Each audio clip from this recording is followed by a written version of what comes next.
Gus Lamesh and Melissa Lamesh looked like the perfect couple, quiet, stable, and just weeks away from welcoming their first child. But behind closed doors, Gus was living a life no one knew about, and Melissa was about to pay the price for a secret she never saw coming. On a cold night in Illinois, a fire reduced their home to ashes, but what investigators found inside would reveal something far more terrifying than an accident. Hello, welcome to Dark Mind Files, your ultimate destination for deep, disturbing, and real crime stories. Tonight's story will take you into a quiet town where nothing ever seemed wrong, until one fire exposed a truth no one was ready for. If you like our work, please like this video, share with your friends, and don't forget to subscribe our channel. The town had always been the kind of place where people felt safe leaving their doors unlocked at night. Streets were quiet, lined with modest homes and familiar faces. Nothing truly shocking had ever happened there, which is why the fire drew so much attention so quickly. Flames rising into the dark sky were something people simply weren't used to seeing. It started late, when most of the town was asleep. A neighbor noticed a faint orange glow reflecting through their window and stepped outside, only to find smoke pouring from the Lamesh house. Within minutes, the calm silence of the neighborhood was replaced by sirens, flashing lights, and the chaotic rush of firefighters working to contain the blaze. The house burned fast. By the time emergency crews gained control, much of the structure had already collapsed. The smell of smoke lingered heavily in the air as the fire died down, leaving behind a blackened shell of what had once been a home filled with anticipation for a new life. Inside, firefighters made a grim discovery. Melissa Lamesh was found among the debris. She was 27 years old, a paramedic known throughout the area for her calm presence during emergencies. Many of the same responders now on the scene had worked alongside her before. The realization made the moment heavier, harder to process. At first glance, everything pointed to a tragic accident.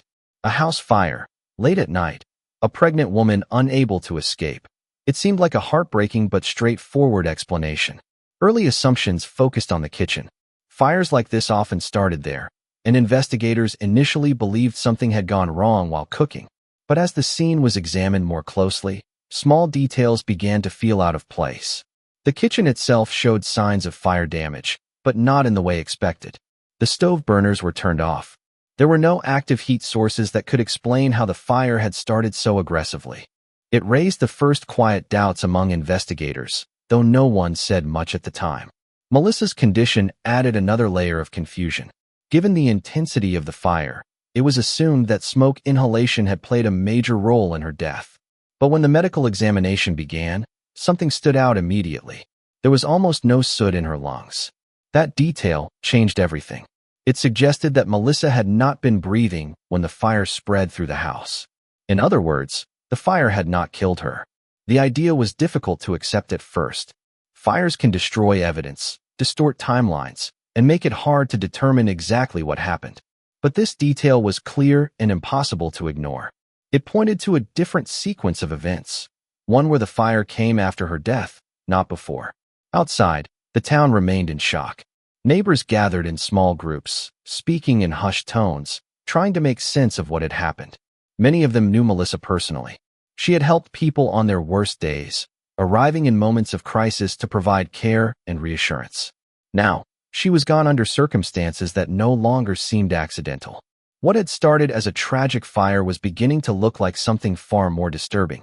The quiet town, once untouched by serious crime, was now at the center of a mystery that no one had expected. And as investigators stood in the ruins of the Lamesh home, one thing became increasingly clear. The fire was not the beginning of the story. It was the cover for something else entirely. Gus Lamesh appeared to be exactly the kind of man no one would ever question. He lived a quiet life, kept to himself, and maintained a steady routine that made him blend perfectly into the rhythm of the town. To neighbors and co-workers, he seemed responsible, calm, and dependable. After the fire, he showed no visible signs of panic. He spoke carefully, answered questions without hesitation, and carried himself in a way that suggested control, even in the face of tragedy. At first, that composure worked in his favor. People often respond to shock in different ways, and his calm demeanor was easy to accept as one of those responses. He didn't raise his voice or draw attention to himself. Instead, he remained steady, almost too steady, as if nothing around him had truly disrupted his state of mind. Investigators, however, are trained to notice details others might overlook.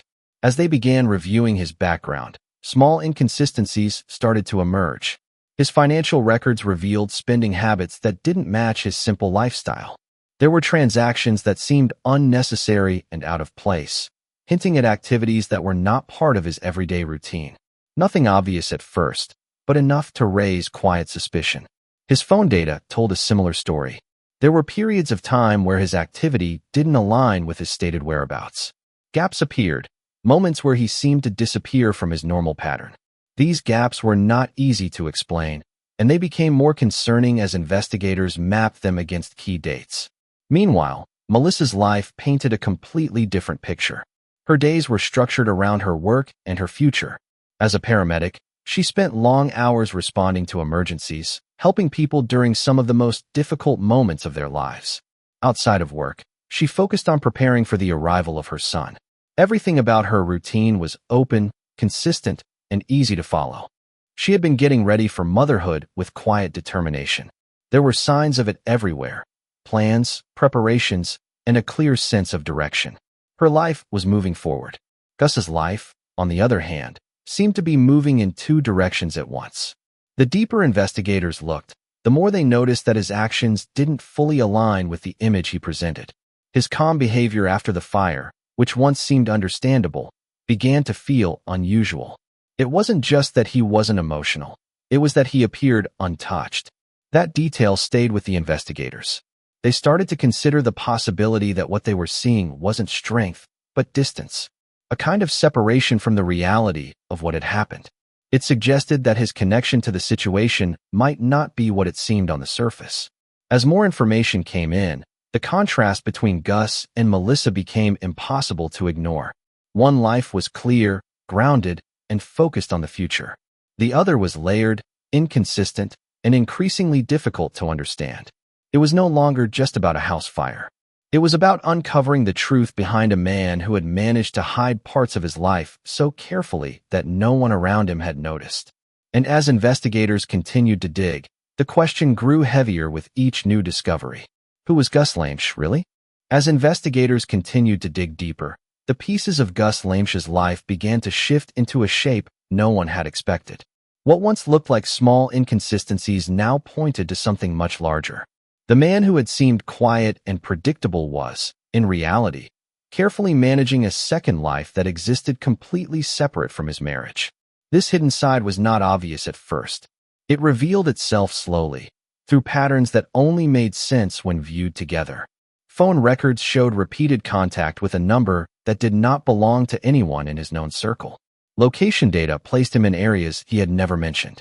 Over time, these details formed a clear picture. Gus had been spending time with someone else, building a connection that had nothing to do with the life he shared with Melissa. What made it more disturbing was how controlled it all seemed.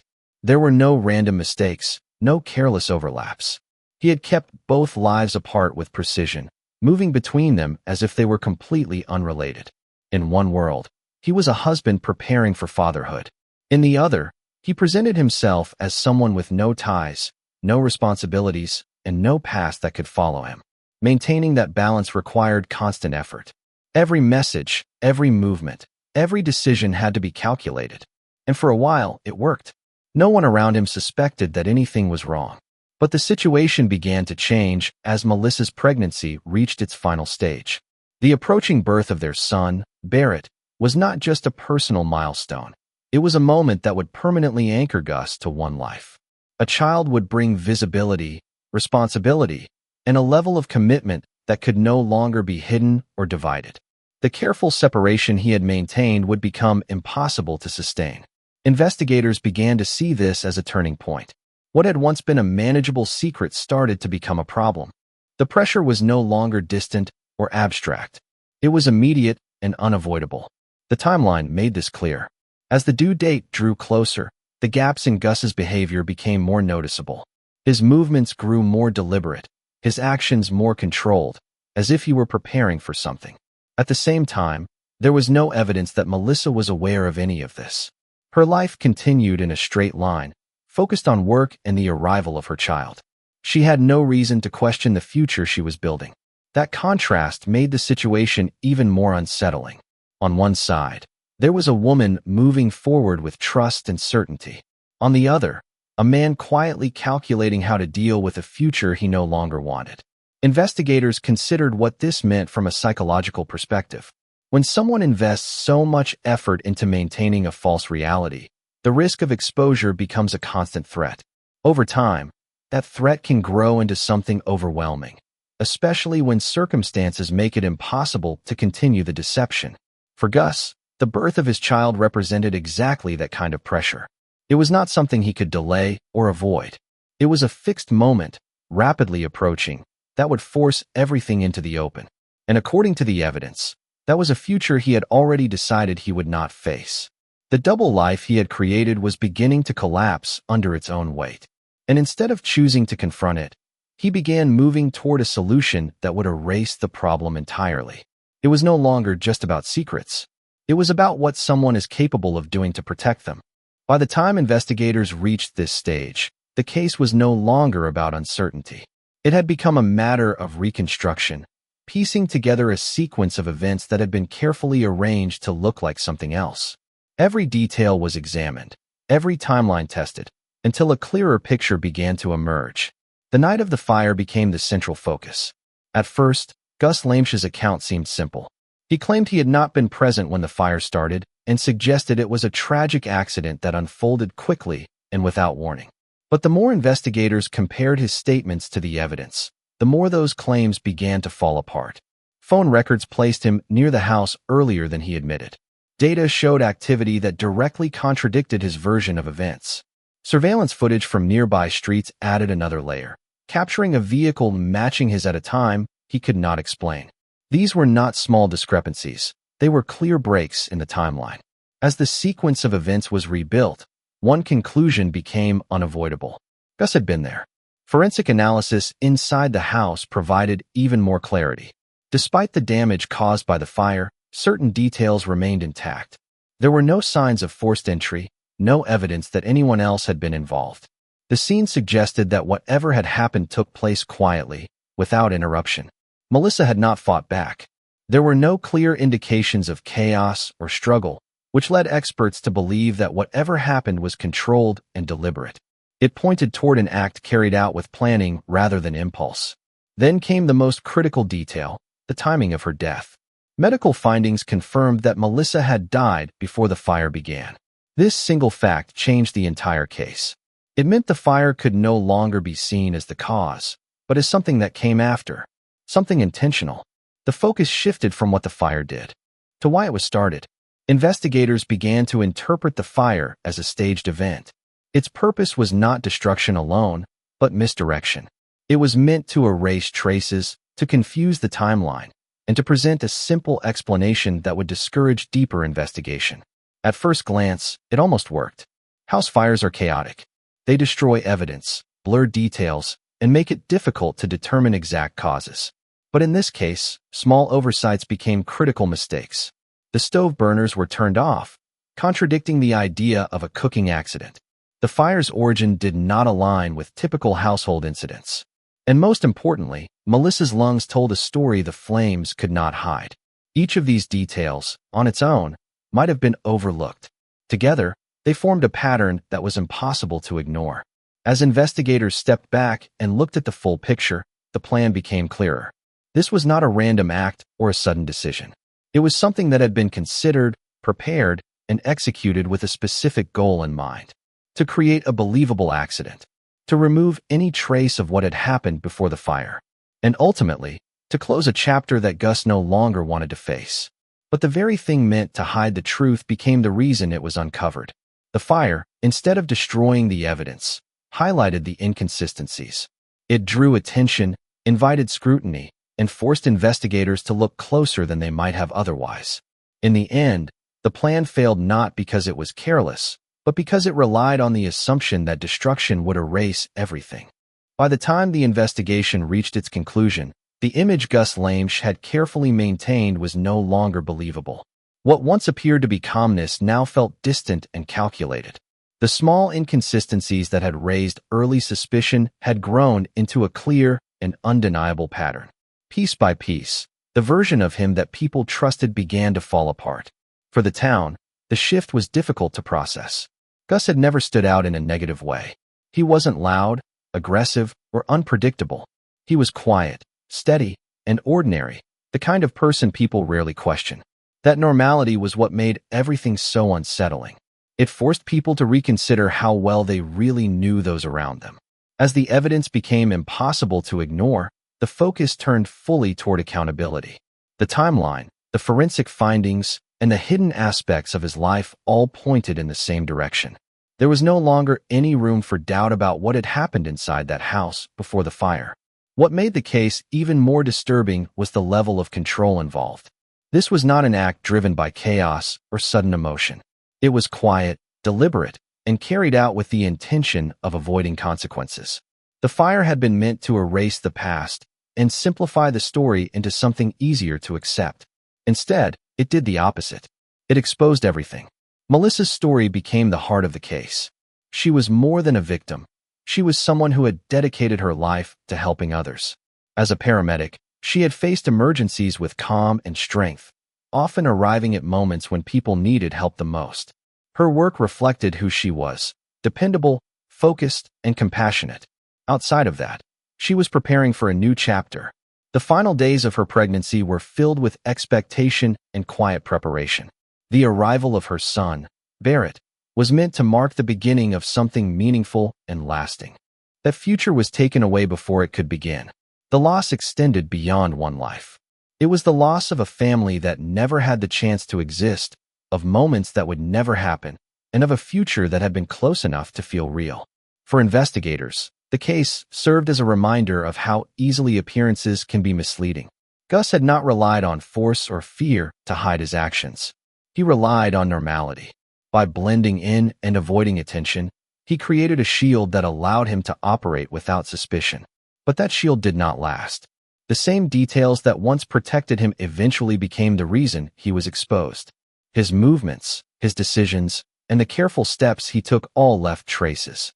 And once those traces were examined together, they revealed the truth he had tried to hide. In the end, the fire that was meant to close the story became the very thing that kept it open. It forced questions, drew attention, and uncovered a reality that could not be ignored. The town was left with a lasting sense of unease.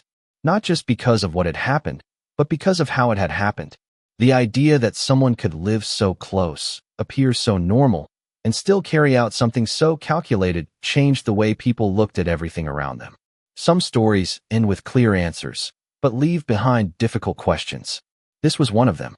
Because sometimes, the most dangerous truth is not what someone does, but how well they manage to hide it until it's too late. Thanks for watching. Subscribe our channel for more gripping videos.